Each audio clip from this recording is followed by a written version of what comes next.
Mike White is back, cleared to play after 2 weeks being out with a rib injury. The short week of a Thursday night game against Jacksonville, making that a little tougher. This could be an opportunity for the Jets after the Patriots were able to lose to the Bengals and the Packers beat the Dolphins, setting themselves up for a path to survive in the playoffs.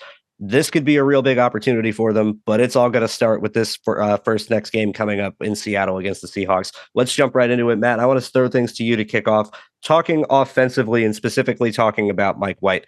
What can Mike White do to improve this offense that's really, really been stuttering without him in the lineup?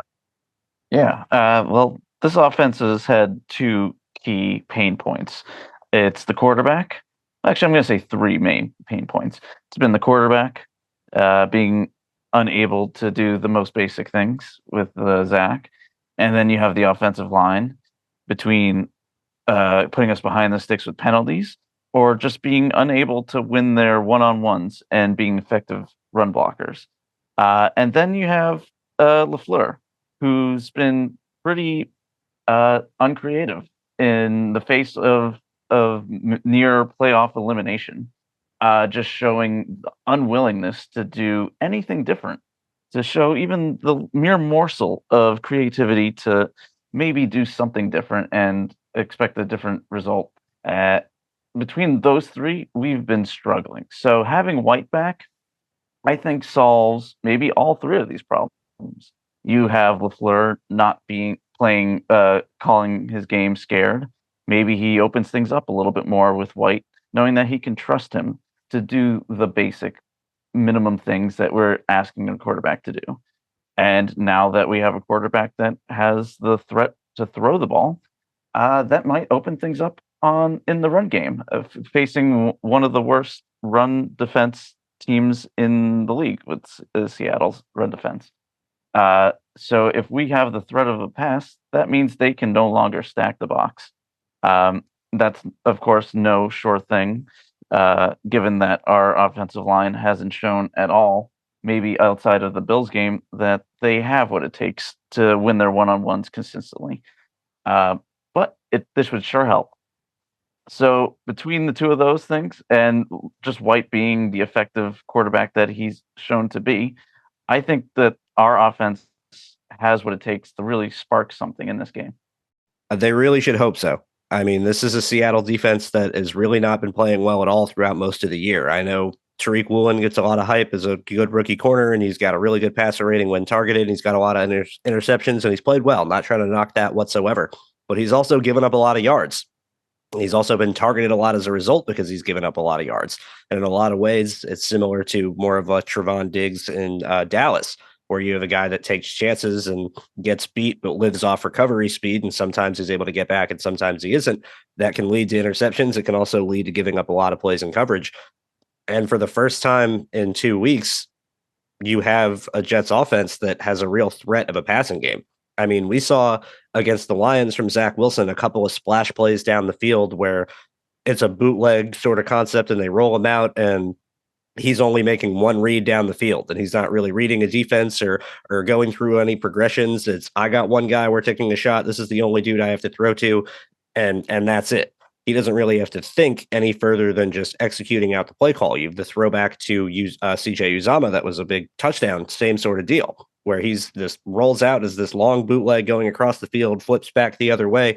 And the only guy he's looking at is Uzama running this juke route going back to the inside. Outside of those few splash plays, and it's especially against Jacksonville, there was nothing from the passing game.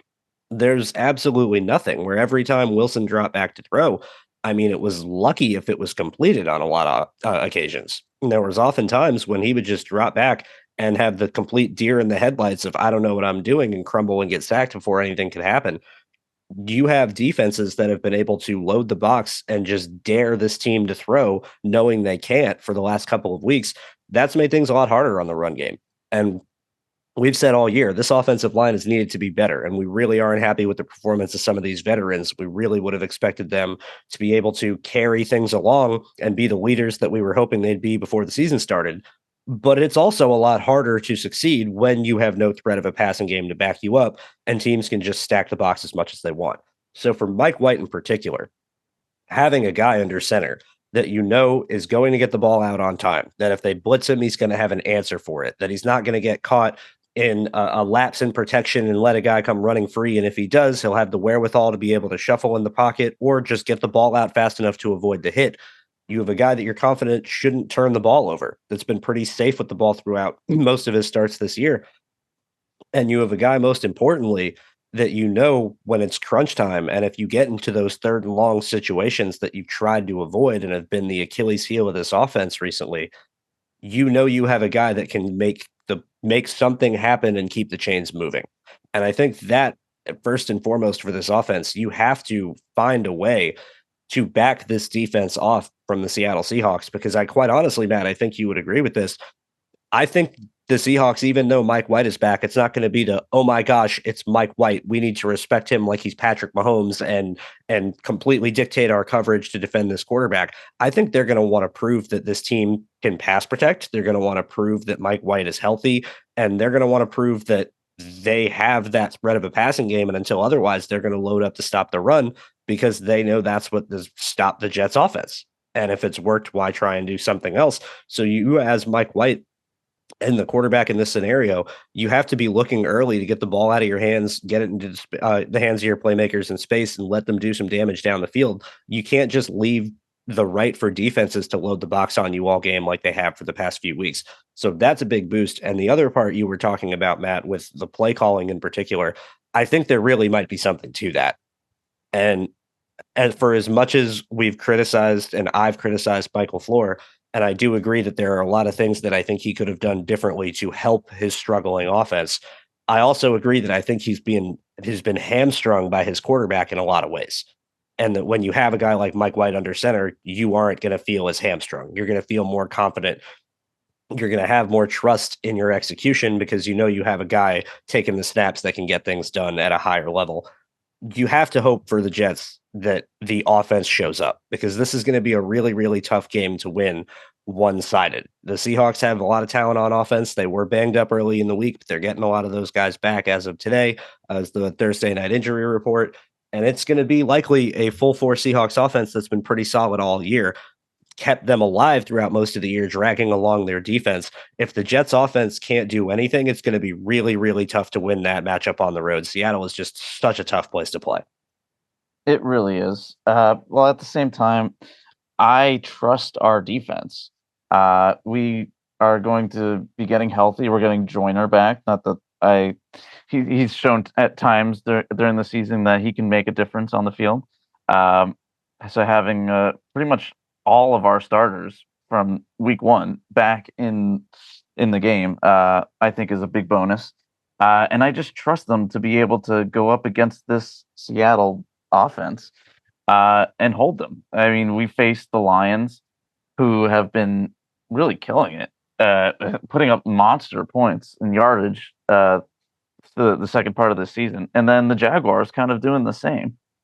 And the defense has been formidable against both. The Lions, especially, even without Quinnen, we didn't really get a pass rush, but we were still able to hold them. What was the final score on that? Was that 19? No.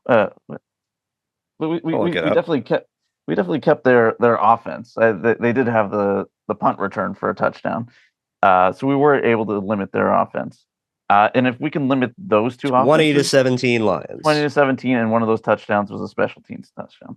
So exactly, I am confident that they can go toe to toe with this team, and really kind of shut them down. And it's really all going to come down to what our offense can do. And what Mike White specifically can do. Everybody has the biggest complaint is that he doesn't put the ball in the end zone. And I agree. We need to get the ball in the end zone. I don't put that squarely on Mike White's shoulders, though. I think there's been a lot of factors that go into why haven't we been scoring a lot with Mike White, whether it's penalties not being called or penalties being called on us, or LaFleur coaching timid, throwing screens on 3rd and long instead of trying to get a first down or even a touchdown. You've got people running the wrong routes. You've got drops. You've got the offensive line letting free rushers on their quarterback.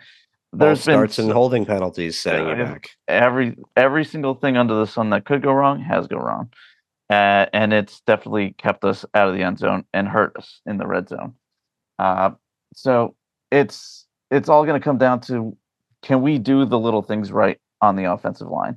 Can we not put ourselves in long distance scenarios, long yard scenarios?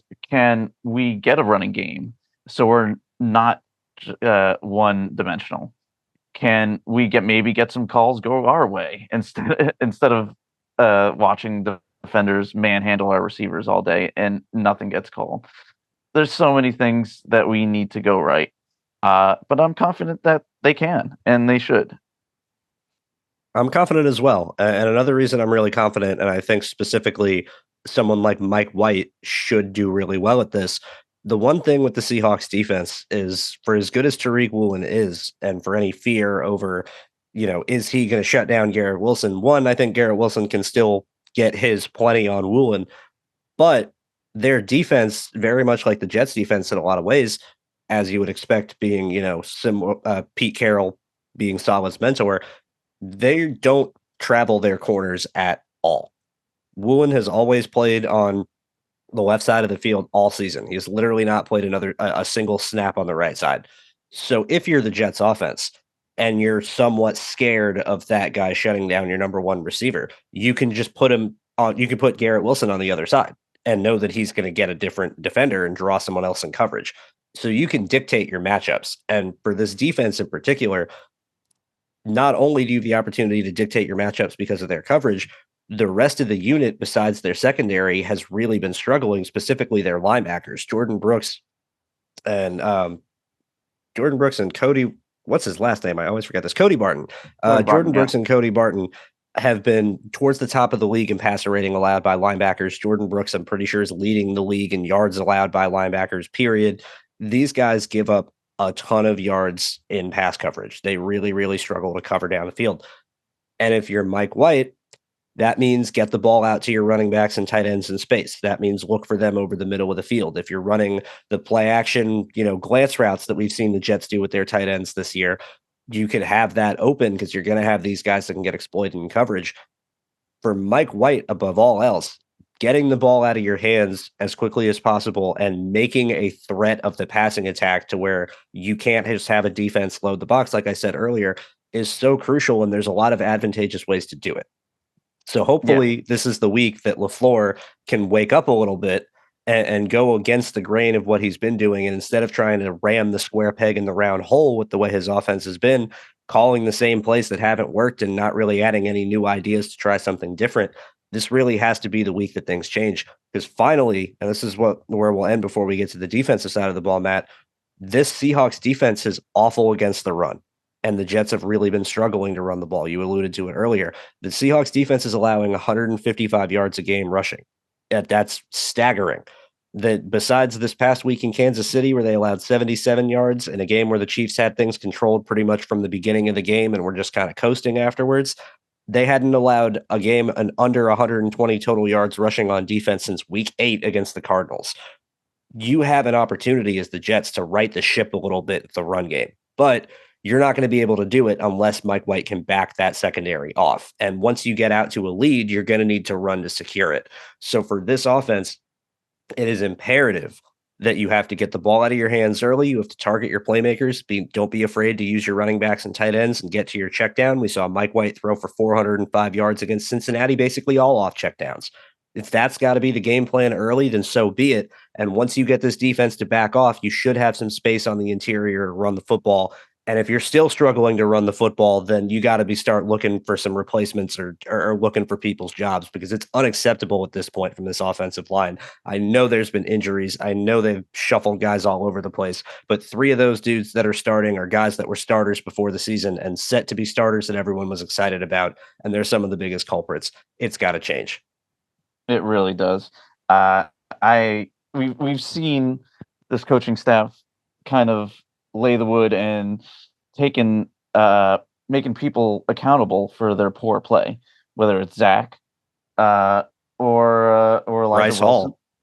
Elijah Moore, sorry, Bryce Hall, who hasn't even been dressed, even though Eccles hasn't been playing. So that's definitely a message being sent. But the only position group that hasn't really had that message sent to them is the offensive line. We have some people standing by that I think can make a difference if we do need to look to the bench to really drive home the point that we need better play from these guys. Maybe not so much Feeney, but who's the guy that just came off of IR? Cedric Ogbuehi. Cedric Ogbuehi. I think with our best game so far on the offensive line was against the Bills with him at right tackle.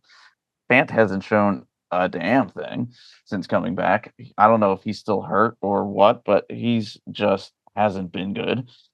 And then if McGovern keeps looking the way he's been playing, then I wouldn't be opposed to moving Herbig inside and maybe Lauren Tardif bring him in. The problem is Herbig's been pretty awful too lately. Herbig's been pretty awful too, but at the same time, there might be too many people to replace at this point if they are all playing bad, and then Lakin as well. He's also been playing pretty bad. But I don't know who's been the best player on this offensive line. It's hard. Dwayne Brown. Maybe Dwayne Brown with his bum shoulder the whole season. If AVT doesn't count because he hasn't played since earlier in the year, then yeah, I guess I would say it's AVT if you count the whole season. If you're counting guys that have started more than what AVT has played, I think it's Dwayne Brown. Yeah, they all kind of take turns to with who's the worst player of the game. And really, it needs to stop, and something needs to be done to really make an example of them if it doesn't stop. I think attacking the middle of the field, like I think you alluded to this as well, is the key to this game. I don't see many pass rushers outside of for Seattle outside of Nwosu who can really make a difference with the pass rush. So I think they're going to probably want to send a lot of blitzes our way. And if they're sending their linebackers as blitzers, I want to attack the middle of the field.